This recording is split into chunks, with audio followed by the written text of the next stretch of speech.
Les audios du surnaturel. Tous les jeudis à partir de 21h sur Facebook et YouTube. Abonnez-vous.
Que la paix de notre Seigneur Jésus-Christ soit votre partage en ce jour. Bienvenue à notre temps d'enseignement. Et le thème qui nous réunit aujourd'hui est le suivant: créateur d'esprit. Créateur d'esprit. Nous allons beaucoup parcourir la parole de Dieu aujourd'hui. Mais le verset de base est le suivant, Matthieu le chapitre 10, verset 16. Je demande à quelqu'un de se disposer. Je demande à quelqu'un, dès le moment où tu commences à écouter, il faudrait que vraiment tu te concentres, que tu écoutes chaque phrase et chaque mot qui sortiront de ma bouche. Parce que Dieu a quelque chose de formidable pour toi. Dès que nous allons commencer à parler, peut-être que tu sauras déjà ce que nous voulons dire. Mais comme j'ai l'habitude de le dire, la parole de Dieu est une épée à double tranchant qui est capable de séparer esprit et âme. La parole de Dieu est puissante. Il y a des choses que nous négligeons qui nous rattrapent demain. C'est en cela que la parole de Dieu dit: les mouches mortes infectent et font fermenter l'huile du parfumeur. La Bible n'a pas dit la souris morte. La Bible n'a pas dit l'éléphant mort. La Bible n'a pas dit le lion mort. La Bible n'a pas dit l'aigle mort. La Bible dit la mouche morte. Les mouches sont synonymes des choses qu'on néglige. Les mouches sont synonymes des choses qu'on méprise. Les mouches sont synonymes de ce que nous pouvons appeler petites choses. Quand tu es en train de manger, qu'il y a juste une mouche qui se balade au-dessus de ta nourriture, tu ne prends pas la nourriture pour la verser. Tu ne fais que faire un geste de la main pour chasser la mouche. Mais si pendant que tu es en train de manger, de ton plafond tombe un margouillard ou un lézard, tu vas jeter ça là-bas. Alléluia. En fonction de l'animal ou de l'insecte, nous réagissons. Mais généralement, la mouche est négligée. Même les enfants n'ont pas peur des mouches. Quand l'enfant est en train de téter, il est au lait de maman. Quand il y a une mouche, il va juste bouger sa main. Sur le plan humain, la mouche ne fait pas peur.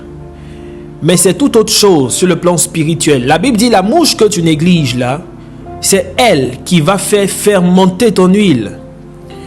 C'est elle qui va faire fermenter ta vie. C'est elle qui va faire fermenter ce que Dieu te donne. C'est elle qui va appeler la putréfaction des choses que Dieu te confie. Alléluia.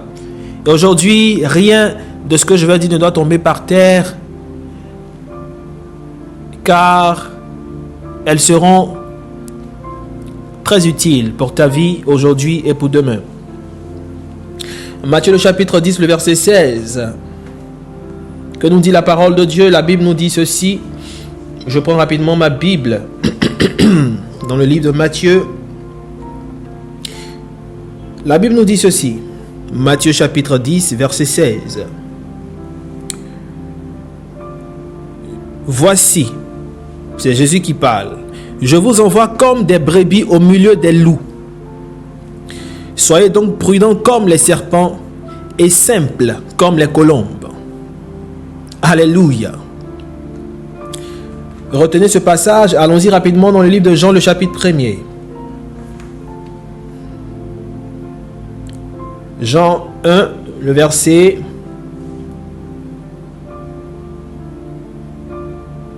Oui. Jean 1, verset 1. Que nous dit la parole de Dieu? La Bible dit ceci. Au commencement était la parole, et la parole était avec Dieu, et la parole était Dieu. Amen. Elle était au commencement avec Dieu. Toutes choses ont été faites par elle, et rien de ce qui a été fait n'a été fait sans elle. Verset 4. En elle était la vie, et la vie était la lumière des hommes. Alléluia. La Bible nous dit, vous connaissez ce passage, qu'au commencement était la parole. La parole était avec Dieu et la parole était Dieu. Tout ce que nous voyons sur la terre, Dieu l'a fait par sa parole. la parole était au commencement de toutes choses. Et même lorsque vous lisez, vous comprenez que non seulement la parole était avec Dieu, mais la parole était Dieu. Amen. Donc toi qui es homme, tu viens de la parole. Tu viens de Dieu, mais tu viens de Dieu qui est la parole. Alléluia.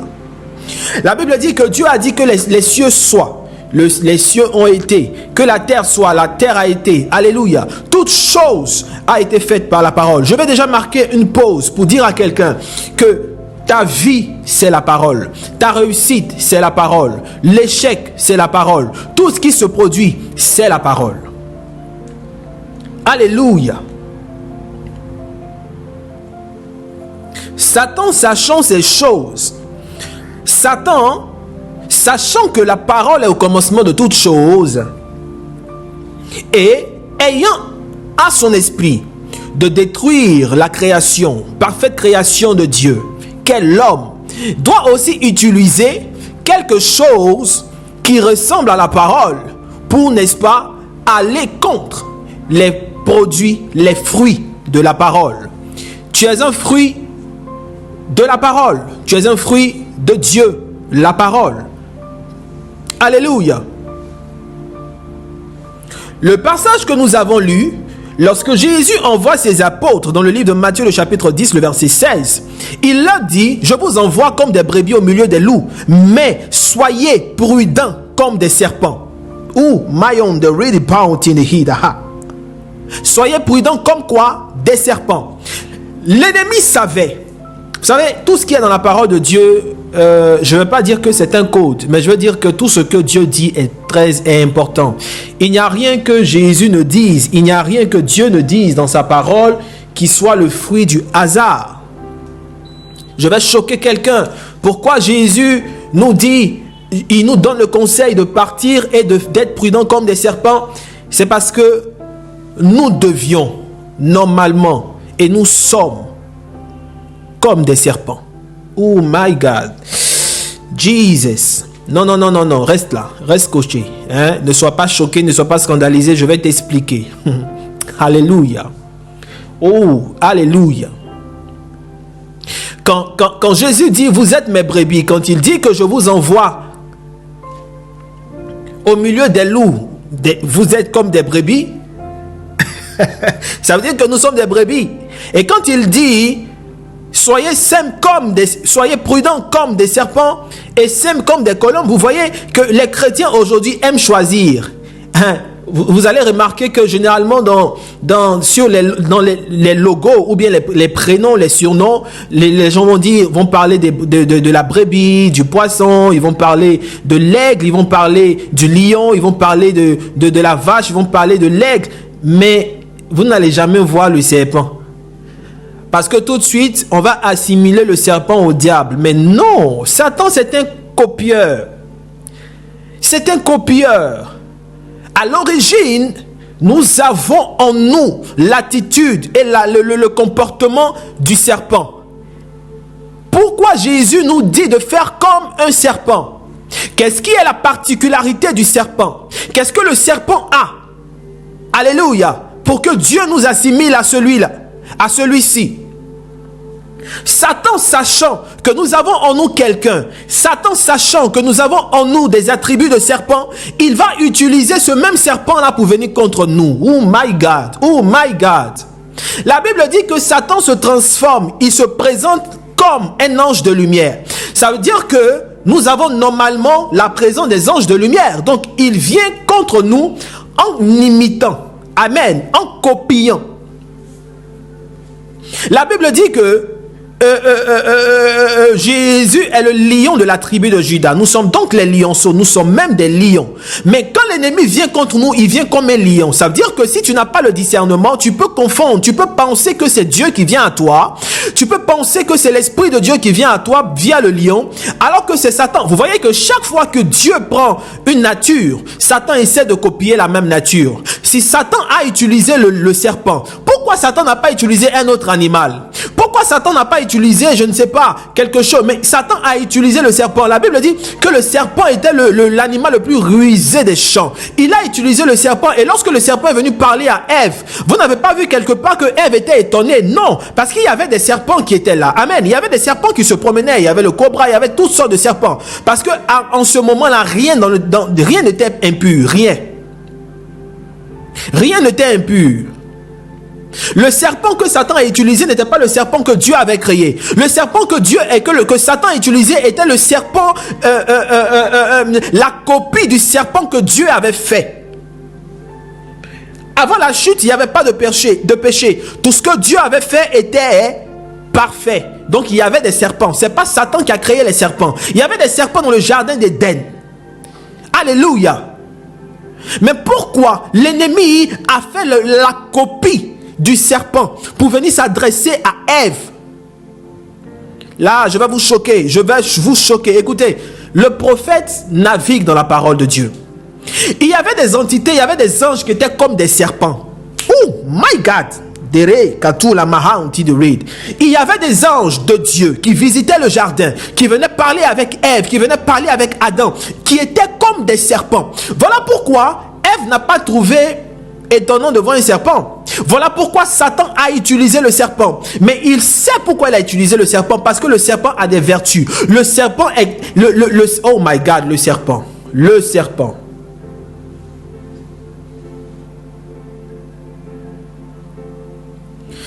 Le diable a utilisé le serpent parce que le serpent a en lui quelque chose de fort. Pourquoi est-ce que les humains ont peur du serpent? C'est pas à cause de sa peau. La preuve, si vous regardez vraiment la peau d'un serpent, vous serez émerveillé.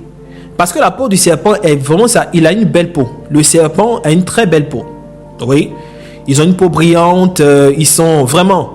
Et quand vous voyez même le cobra, quand il se lève, il est majestueux. Il ressemble vraiment à un roi. Alléluia. Mais ce n'est pas cela qui a intéressé le diable. Ce qui a intéressé le diable dans le serpent, c'est que le serpent a un pouvoir. Nous avons tous peur des serpents. Les humains ont peur des serpents pas à cause de sa peau, pas à cause de sa longueur, mais à cause de sa langue. À cause de sa langue, parce que dans sa langue ou sur sa langue, comme vous voulez, en tout cas à l'intérieur de la langue du serpent se trouve un jus, se trouve un venin, se trouve quelque chose qui est capable de paralyser le lion, qui est capable de paralyser quoi, l'éléphant, qui est capable de paralyser même l'aigle. Si l'aigle n'a pas fait attention que le serpent l'a mordu, l'a piqué et lui a transmis le venin, l'aigle sera terrassé. Le serpent a en lui quelque chose qui est capable de terrasser un ours, qui est capable de terrasser un loup, qui est capable de terrasser quelque chose, même les crocodiles. Aussi minuscule qu'il soit, aussi discret qu'il soit. Écoutez, le serpent n'est pas très discret. Lorsque le serpent passe quelque part, tu ne le sais pas. Tu ne sais même pas que le serpent est passé. Il est discret, il est calme, il est beau. Mais en lui se trouve quelque chose, se trouve un venin. Satan savait qu'en utilisant le serpent, aussi discret qu'il soit, il pouvait atteindre l'homme. Tout simplement parce que le serpent utilisait la langue. Il utilisait sa langue. C'était la parole contre la parole. Il pouvait utiliser un autre animal, mais il a utilisé le serpent. Parce que le serpent, c'est sa langue. Et la langue, c'est la parole. Or, au commencement, était la parole.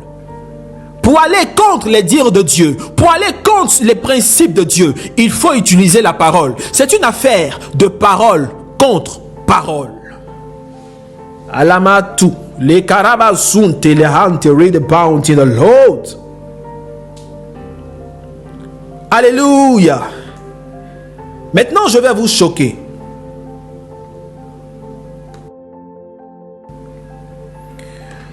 Prenons notre Bible dans le livre de Genèse, chapitre 3.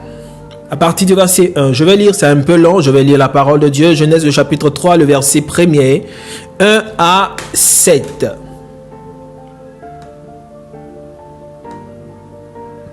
La Bible dit ceci: le serpent était le plus rusé de tous les animaux des champs que l'Éternel Dieu avait fait. Il dit à la femme: Dieu a-t-il réellement dit, vous ne mangerez pas de tous les arbres du jardin? La femme répondit au serpent: